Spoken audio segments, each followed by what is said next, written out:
రేపే షష్ఠి ఆదివారం చాలా శక్తివంతమైనటువంటి రోజు. రేపు మీరు మందార చెట్టు కనిపిస్తే ఈ ఒక్క పరిహారం గనక చేసినట్లయితే మీకున్నటువంటి అప్పుల బాధలు, ఆర్థిక కష్టాలు అన్నీ కూడా తొలగిపోయి ధనం 4 దిక్కుల నుంచి దూసుకు వస్తుంది. ధనం ప్రవాహంలాగా వచ్చి పడుతుంది. కాబట్టి రేపు మీరు రహస్యంగా మందార చెట్టు దగ్గర ఈ పరిహారం అనేది చేసేస్తే మీ యొక్క సమస్యలన్నీ కూడా తొలగిపోతాయి. మీ సుడి తిరిగి పట్టిందల్లా బంగారం అవుతుంది. కాబట్టి ఇలా చేయండి. ఇది కొన్ని నియమాలతో చేయాల్సి ఉంటుంది. కాబట్టి వీడియోని పూర్తిగా చివరి వరకు వింటేనే మీకు చక్కగా అర్థమవుతుందండి. మీరు స్కిప్ చేసుకుంటా చూసుకున్నట్టయితే సరిగ్గా మీకు తెలియదు. అలాగే వీడియోకి ఒక చిన్న లైక్ ఇచ్చి సపోర్ట్ చేయండి. ఆదివారం అంటే ఎంతో అద్భుతమైనటువంటి రోజు. ఆదివారం రోజున మనకు అమావాస్యతో సమానం అని చెప్పేసి శాస్త్రాల్లో చెప్పటం అనేది జరిగింది.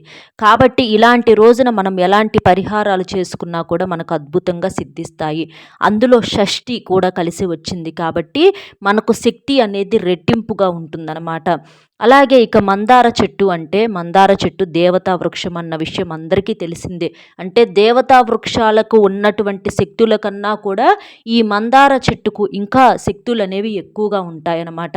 అంటే ఈ మందార చెట్టు యొక్క కాడ కానివ్వండి, ఆకు కానివ్వండి, పువ్వు కానివ్వండి, ఇలా ప్రతిదీ కూడా ఎంతో శక్తివంతంగా ఉంటాయి. అంటే దైవానుగ్రహంతో పాటుగా ప్రకృతి యొక్క అనుగ్రహం కూడా పుష్కలంగా ఉంటుందన్నమాట. మందార పూలతో మనం గనక పూజ చేసినట్లయితే మనకున్నటువంటి సమస్యలన్నీ కూడా కొన్ని క్షణాల్లోనే మాయమైపోతాయి. ఎందుకంటే మందార పూలు అనేవి అంత శక్తివంతమైనవి. ఒక్క మాటలో చెప్పాలి అంటే ఏ ఇంట్లో అయితే మందార చెట్టు ఉంటుందో ఆ ఇంట్లో లక్ష్మీదేవి కొలువై ఉన్నట్లే. ఆ ఇంట్లో కష్టాలు, బాధలు, సమస్యలు అనేవి చాలా వరకు కూడా తగ్గుముఖం పడతాయన్నమాట. మందార చెట్టు అంటే మనకేంటంటే సంపదను పెంచడానికి బాగా ఉపయోగపడుతుందన్నమాట. ఆ ఇంటి దరిదాపుల్లో కూడా ఎలాంటి చెడును రాకుండా ఈ మందార చెట్టు అనేది చాలా బాగా శక్తివంతంగా ఉపయోగపడుతుంది. మందార చెట్టులో ముక్కోటి దేవతలు కూడా కొలువై ఉంటారని చెప్పేసి శాస్త్రాల్లో చెప్పటం అనేది జరిగింది. కాబట్టి ఇంత శక్తివంతమైనటువంటి మందార చెట్టు దగ్గర ఈ పరిహారం అనేది మన యొక్క తలరాతనే మార్చేస్తుంది అని చెప్పటంలో ఎటువంటి సందేహము లేదు. మీరు చక్కగా ఉదయాన్నే లేచి ఇంటిని వాకిలిని శుభ్రం చేసుకొని అలాగే వాకిట్లో కూడా చక్కగా నీటితో శుభ్రంగా కడుక్కొని చక్కగా ముగ్గు అనేది వేసుకోండి. ముగ్గు వేసినప్పుడు ఆ ముగ్గు మీద చిటికెడంత పసుపు కుంకుమలు చల్లినట్లయితే ముక్కోటి దేవతలు మీ ఇంట్లో కొలువై ఉంటారు, అంటే అడుగు పెడతారని చెప్పేసి మనకు చక్కగా చెప్పటం అనేది జరిగింది. అలాగే ఈ రోజున ఏంటంటే గడపకు కూడా చక్కగా పసుపు రాసేసి కుంకుమ బొట్లు పెట్టేసేసి మనకి చక్కగా బియ్యం పిండి ఉంటుంది కదండి, దానితో ముగ్గు కూడా వేసేసి అలాగే ఇంటిని కూడా చక్కగా నీటిలో రాళ్ళ ఉప్పు వేసేసి ఇంటిని కూడా శుభ్రంగా తుడుచుకొని కాస్తంత పసుపు నీటిని చల్లుకొని మీరు కూడా చక్కగా స్నానం చేసి, అంటే రేపు షష్ఠి కాబట్టి మీరు స్నానం చేసేటటువంటి నీటిలో వేపాకులు గనక వేసుకొని చేసినట్లయితే మీకున్నటువంటి అంటే ఏదన్నా శని బాధలు, దోషాలు, దరిద్రాలు, అనారోగ్య సమస్యలు అన్నీ కూడా తొలగిపోయి మీకు పట్టిందల్లా కూడా బంగారం అవుతుందన్నమాట. ఇక చక్కగా అలా స్నానం చేసిన తర్వాత మీరేంటంటే ఇంట్లో పొరపాటును కూడా నాన్ వెజ్ అనేది రేపు ఒక్కరోజు వండుకోకుండా ఉంటే మంచిదండి. ఎందుకంటే మనకు షష్ఠీ తిథితో కలిసి వచ్చింది కాబట్టి కొన్ని తిథుల్లో మనం ఏంటంటే కొన్నిసార్లు ఈ మాంసాహారం అనేది వండుకోకుండా అంటే ఆదివారం కాబట్టి అందరూ మాంసాహారం తెచ్చుకోవటానికి ఇష్టపడుతూ ఉంటారు. పిల్లలు పెద్దలు అందరూ ఒక చోట ఉంటారు కాబట్టి అలా ఏంటంటే ఎదురు చూస్తూ ఉంటారనమాట.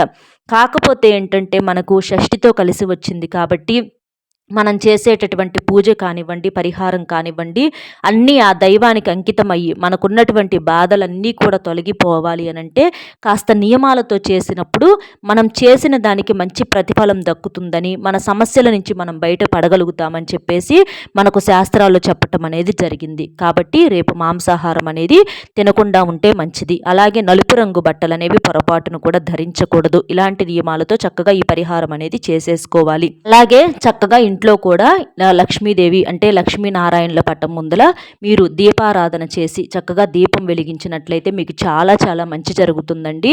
మందార ఆకు ఎంతో శక్తివంతమైనది. మీరు దీపారాధన చేసినప్పుడు ఏంటంటే మట్టి ప్రమిదల్లో చేస్తే చాలా మంచి జరుగుతుంది. మట్టి ప్రమిదలు అనేవి మీరు నేలను తాకేటట్లుగా పెట్టకుండా అంటే మామూలుగా తమలపాకుల్లో కానివ్వండి లేదా ఇలా పెడుతూ ఉంటారు. అలా కాకుండా ఒక్క మందార ఆకుని తీసుకొచ్చుకొని ఆ మందార ఆకుని చక్కగా పసుపు నీటితో శుభ్రం చేసుకొని ఆ ఆకు మీద మీరు దీపారాధన దీపారాధన అంటే దీపం యొక్క ప్రమిదను పెట్టినట్లయితే మీ యొక్క పూజ అనేది ఎంతో శక్తివంతంగా మారుతుంది. మీ యొక్క కోరికలు అనేవి ఖచ్చితంగా నెరవేరుతాయి. అలాగే ఈ రోజున చక్కగా మందార చెట్టుకు కూడా ఒక రాగి చెంబులో నీటిని తీసుకొని చక్కగా నీటిని పోసినట్లయితే మనకు ఆ దైవానుగ్రహం అనేది పుష్కలంగా దక్కుతుందనమాట. మందార చెట్టుకు ప్రతిరోజు నీటిని పోయటం, అలాగే ఈ రోజున ఏంటంటే మందార చెట్టును తాకటము, మందార చెట్టుకు నమస్కారం చేసుకోవటం వల్ల చాలా చాలా మంచి జరుగుతుంది. మందార చెట్టు ఏంటంటే మనకు ఆరోగ్యపరంగా, మనకి పరిహార పరంగా ఇలా ఇలా చూసుకున్నట్లయితే ఎన్నో రకాలైనటువంటి ఫలితాలు ఉన్నాయి. మందార ఆకుల్ని చక్కగా మనము కొన్ని ఆకులను, ఒక గుప్పిడి ఆకులను కోసేసుకొని మనకి తలకి ఏదన్నా అంటే జుట్టు పెరుగుదల సరిగ్గా లేకపోయినా అట్లాగా తలకు పట్టించినా కూడా జుట్టు పెరుగుదల కూడా చాలా బాగుంటుంది. అలాగే మందార పువ్వులతో కషాయం లాగా కాచుకొని తాగినట్లయితే కిడ్నీలో స్టోన్స్ కానీ ఇలాంటివి ఏదన్నా అనారోగ్య సమస్యలు ఉన్నా కూడా తొలగిపోతాయి అన్నమాట. ఇలా ఏంటంటే మనకు ఆరోగ్యపరంగా అలాగే పరిహార పరంగా కూడా మనం అంటే మందార పువ్వులతో కానీ ఆకులతో కానీ ఎలాంటి పరిహారం చేసినా కూడా మనకు చక్కగా సిద్ధిస్తుందన్నమాట. మందార మొగ్గలు కూడా ఎంతో శక్తివంతమైనవి. ఇలా చక్కగా ఇక మీరు స్నానం చేసిన తర్వాత ఇది మీరు సాయంత్రం సంధ్యా సమయంలో చేసుకుంటే మీకు చక్కగా సిద్ధిస్తుందన్నమాట. ఎందుకంటే మనకు దైవానుగ్రహంతో పాటుగా ప్రకృతి యొక్క అనుగ్రహం కూడా ఈ మందార చెట్టు అంటే మనం ఆకుతో చేసే పరిహారానికి బాగా ఉంటుందన్నమాట. పంచభూతాలు కూడా మన యొక్క సమస్యలను తీర్చడానికి ఆ శక్తి కూడా మనకు పనిచేస్తూ ఉంటుందన్నమాట. కాబట్టి సాయంత్రం సంధ్యా సమయం అనేది మంచి సమయంగా చెప్పుకోవచ్చు అనమాట. మీరేం చేస్తారంటే ఆ మందార చెట్టు దగ్గరకు వెళ్ళేసి చక్కగా ఒక చెంబుడు నీటిని సమర్పించేసి మందార చెట్టును తాకి నమస్కారం చెప్పుకొని ఒకటి మందార ఆకుని పెద్ద సైజులో ఉన్నటువంటి ఒక ఆకును కోసుకోండి. ఆకును కోసుకునేటప్పుడు కూడా సంకల్పం చెప్పుకోండి. ఇట్లా మేము ఏదైతే మీరు దేనికోసం అయితే చేస్తున్నారో అది పరిహారం అనేది చక్కగా నెరవేరాలి, మీ యొక్క కోరిక తీరాలని చెప్పేసి చక్కగా ఆకును కోసుకొచ్చుకోండి. అలా కోసుకున్న తర్వాత ఈ ఆకును ఏంటంటే శుభ్రంగా మీరు నీటితో కడిగేసేసేయండి. మనకి మందార పువ్వుల్లో కూడా ఎన్నో రకాల రంగులతో పువ్వులు ఉంటాయండి. పసుపు, ఎరుపు, ఇలా అన్ని రకాలుగా చాలా రకాలుగా మనకు చూసుకున్నట్లయితే పింక్ కలరు ఎన్నో కలర్స్తో మనకి పువ్వులు ఉంటాయన్నమాట. ఇలా మందార పువ్వులతో చక్కగా మనం అలంకరణ చేసుకొని పూజ చేసుకోగలిగినట్లయితే మీకున్నటువంటి సమస్యలన్నీ కూడా తీరిపోయినట్లే అన్నమాట. ఇలాగా మీకు అంటే మీ ఇంటి దగ్గర ఏ చెట్టు ఉన్నా సరే ఒక మందార ఆకును మీరు కోసుకొచ్చుకోండి. లేదా మీ ఇంటి దగ్గర చెట్టు లేదనుకోండి, ఎక్కడన్నా చెట్టు ఉంటే పక్కనైనా సరే పక్క ఇళ్ళ వాళ్ళ దగ్గర ఆ చెట్టుది ఒక ఆకు అనేది కోసుకొచ్చుకోండి. అసలు ఇంకా చెప్పాలి అంటే ఒక మాటలో మందార మొక్క ఒకవేళ ఇంతవరకు మీరు పెంచుకోకపోతే మీ ఇంట్లో మందార మొక్కను నాటుకొని పెంచుకునేటటువంటి ప్రయత్నం చేయండి.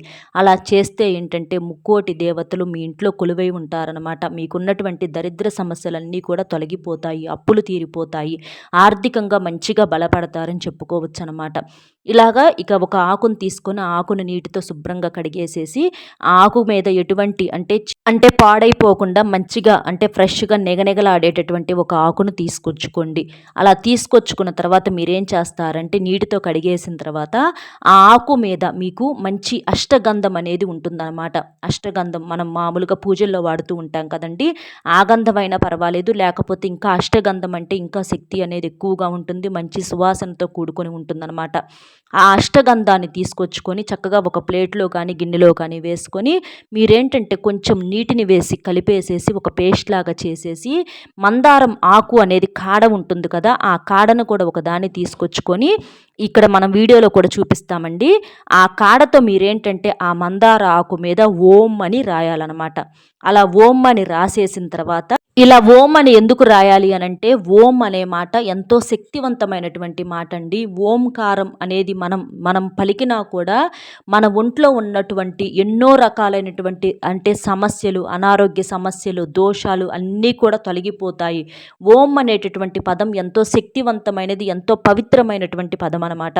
కాబట్టి ఈ ఓం అనే రాయటం వలన మనము గంధముతోటి ఆ ఆకు ఏంటంటే ఇంకా ప్రకృతి శక్తితో పాటుగా దైవశక్తిని కూడా పుంజుకుంటుందన్నమాట. అలా రాయటం వలన ఏంటంటే మీ కోరిక ఏదైతే ఉందో ఆ కోరిక అనేది ఖచ్చితంగా నెరవేరి తీరుతుందన్నమాట. అలా రాసేసేయండి. అలా రాసిన తర్వాత మీరేం చేస్తారంటే ఆ ఆకు మీద వచ్చేసేటప్పటికి, ఆ ఓం అని రాసినటువంటి ఆకు మీద వచ్చేటప్పటికి మీరు ఒక చిన్న బెల్లం ముక్కను పెట్టాలన్నమాట. ఆ ఆకు మీద ఒక చిన్న బెల్లం ముక్కను పెట్టాలి. ఇక్కడ మనం వీడియోలో క్లియర్గా చూపిస్తామండి. అలాగా ఒక బెల్లం ముక్కను పెట్టేసేసేయండి. అలా పెట్టేసిన తర్వాత మీ యొక్క సంకల్పం అనేది చెప్పుకోండి. అంటే మీరు దేనికోసం చేస్తున్నారు? అప్పులేదన్నా ఉంటే తీరిపోవాలని చేస్తున్నారా? లేకపోతే సంపాదన పరంగా ఇంకా బాగా కలిసి వచ్చి మంచిగా కోట్లు సంపాదించుకొని ఒక స్థాయిలోకి రావాలనా? లేదా ఒక మంచి ఇల్లు కట్టుకోవాలనా? లేకపోతే ఒక బండి కొనుక్కోవాలనో, కారు కొనుక్కోవాలనో, ఒక మంచి ఉద్యోగం సంపాదించాలనో, లేదా ఆరోగ్యం బాగుండాలనో, లేకపోతే సంతానం లేకపోతే సంతానం ఉండాలని, వివాహం ఆలస్యమైతే వివాహం జరగాలని, మంచి ఉద్యోగం రావాలి, గవర్నమెంట్ జాబ్ రావాలి అని చెప్పేసి ఇట్లా మీకు మనసులో ఏదైతే సంకల్పం అనేది ఉంటుందో ఆ సంకల్పం అనేది చెప్పుకొని మీరేం చేస్తారంటే అంటే ఈ ఓం అని రాసిన తర్వాత ఆ బెల్లం ముక్క పెట్టేసేసి మీ యొక్క సంకల్పం అనేది చెప్పుకోండి. ఇది మీరు సాయంత్రం సంధ్యా సమయంలో పూజ చేసుకొని అప్పుడు అంటే పూజ దగ్గర అంటే దైవం ముందల ఇలా చేస్తే ఇంకా మంచిది. ఒకవేళ లేదు కుదరలేదనుకోండి మీరు మామూలుగా పగలు చేసుకున్నా పర్వాలేదు. మీరు మామూలుగానైనా సరే తర్వాత అయినా సాయంత్రం సంధ్యా సమయంలో ఈ ఆకు వరకు తెచ్చుకొని ఈ పరిహారం అనేది ఇట్లా చేసేసుకోవచ్చు. ఇక సంకల్పం చెప్పుకున్న తర్వాత మీరు ఆకుని ఏం చేస్తారు అనంటే మీ ఇంటికి అంటే గోడ ఉంటుంది కదండి, పిట్ట గోడలు ఉంటాయి, లేకపోతే మనకి కొంచెం అరుగుల్లాగా ఉంటాయి, కొంచెం గచ్చుల్లాగా ఉంటాయి, అంటే బయట ప్రాంగణం మెల్లా ఉంటుంది కదా, ఆ మెల్లా మీద ఏదో ఒక మూలలో ఎవ్వరు తొక్కని చోట మీరేం చేస్తారంటే ఆ బెల్లాన్ని తీసుకెళ్ళి అక్కడ పెట్టేసి రావాలన్నమాట. అలా పెట్టేస్తే ఏంటంటే ఆ బెల్లాన్ని తినటానికి చీమలు వస్తూ ఉంటాయి. నల్ల చీమలు అవ్వచ్చు, ఎర్ర చీమలు అవ్వచ్చు, లేదా ఏదైనా చిన్న చిన్న పురుగులు లాంటివి అవ్వచ్చు, వచ్చి ఆ బెల్లాన్ని తింటాయి. అలా తిన్నప్పుడు ఏంటంటే మీ యొక్క మనసులో కోరిక అనేది ఉంది చూసారా, ఆ కోరిక అనేది ఖచ్చితంగా నెరవేరుతుంది. ఎందుకంటే చీమలు కానివ్వండి, ఇలా మూగజీవులు ఇవేంటంటే మనకు దైవంతో సమానం. అవి చాలా శక్తివంతమైనవి. అవి అలా తీపిని తిన్నప్పుడు ఏంటంటే అవి వాటి యొక్క ఆశీస్సులు అనేవి మనకు అందుతాయన్నమాట. అలాగే మన యొక్క దోషాలనేవి కూడా తొలగిపోతాయి. ఒక్క మాటలో చెప్పాలంటే దైవమే ఆ ప్రసాదాన్ని స్వీకరించినట్లుగా మనం సమానంతో ఫీల్ అవ్వాలన్నమాట. ఎందుకంటే మనుషుల కంటే స్వార్థాలు ఉంటాయి, కానీ నోరు లేని మూగజీవులు అవ్వచ్చు, ఇలాంటివి ఏంటంటే చాలా స్వచ్ఛమైనటువంటి మనసును కలిగి ఉంటాయి. అలా తిన్నప్పుడు ఏంటంటే వాటి యొక్క ఆ మనసు అనేది సంతోషపడుతుందన్నమాట. ఆ సంతోషాలే మీకు దీవెనలుగా మారతాయి. ఆ దీవెనల వల్ల ఏంటంటే మీకు ఏ కోరిక అయితే ఉందో ఆ కోరిక అనేది ఖచ్చితంగా నెరవేరుతుందన్నమాట. కాబట్టి చక్కగా ఈ పరిహారం అనేది చేసుకొని చూడండి. మీకున్నటువంటి సమస్యలు అన్నీ కూడా తొలగిపోతాయి. ఒకవేళ అలా ఇంటి ప్రాంగణంలో పెట్టడానికి ఏదన్నా కుదరట్లేదు, మీకు అవకాశం లేదు అని అనుకోండి, మీరేంటంటే కొంచెం ఏదన్నా గుడి ప్రాంగణంలో కూడా అట్లా పెట్టేసి రావచ్చు. అంటే మనకు చెట్లు ఉంటాయి కదా, రావి చెట్టు కానీ ఇలాంటి కొన్ని చెట్లు దేవతా వృక్షాలు ఉంటాయి. అలాంటి ప్రాంగణంలోనైనా సరే మీరు ఇట్లా ఈ ఆకు మీద బెల్లం అనేది పెట్టేసేసి మీరు ఇట్లా ఇంతకుముందు మనం చెప్పుకున్నట్లుగా సంకల్పం చెప్పేసేసుకొని అలా ఆ గుడి ప్రాంగణంలో పెట్టి రావచ్చు, లేదా మీ ఇంట్లోనైనా పెట్టుకోవచ్చు. అలా చేయటం వలన ఏంటంటే ముక్కోటి దేవతల యొక్క ఆశీర్వాదంతో మీ కోరిక అనేది తప్పకుండా నెరవేరుతుంది. ధనం అనేది ప్రవాహంలాగా వచ్చి పడుతుందన్నమాట. మీ సమస్యలు అన్నీ కూడా తొలగిపోయి మీరు పట్టిందల్లా కూడా బంగారం అవుతుంది. చాలా చాలా శక్తివంతమైనటువంటి పరిహారం ఈ పరిహారం అనేది. ఎందుకంటే బెల్లం అనేది దైవానికి నివేదన చేయబడేటటువంటి పదార్థం, చాలా శక్తివంతమైనది. మందార ఆకు శక్తివంతమైనది. అలా ఓం అని కూడా మనం గంధంతో రాయటం వలన ఏంటంటే మనకి ప్రత్యేకమైనటువంటి అతేంద్రియ శక్తులు అనేవి వచ్చి మన సమస్య అనేది చిటికలో నెరవేరుతుందనమాట. కాబట్టి చక్కగా ఈ పరిహారం అనేది చేసేసుకొని మీ సమస్యల నుంచి బయటపడతారని చెప్పి మనస్ఫూర్తిగా కోరుకుంటూ, వీడియో నచ్చితే ఒక చిన్న లైక్ ఇచ్చి సపోర్ట్ చేయండి. మీరు లైక్ చేయడం వల్ల వీడియో మరికొంతమందికి చేరి వారు కూడా తెలుసుకునే అవకాశం అనేది ఉంటుంది. అలాగే మీకు తెలిసినటువంటి మిత్రులు ఎవరన్నా ఉంటే వారికి కూడా షేర్ చేస్తే హెల్ప్ అవుతుంది.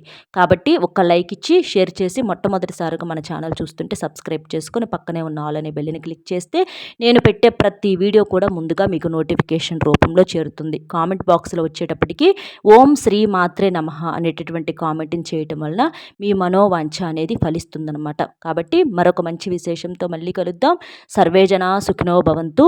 నమస్కారం.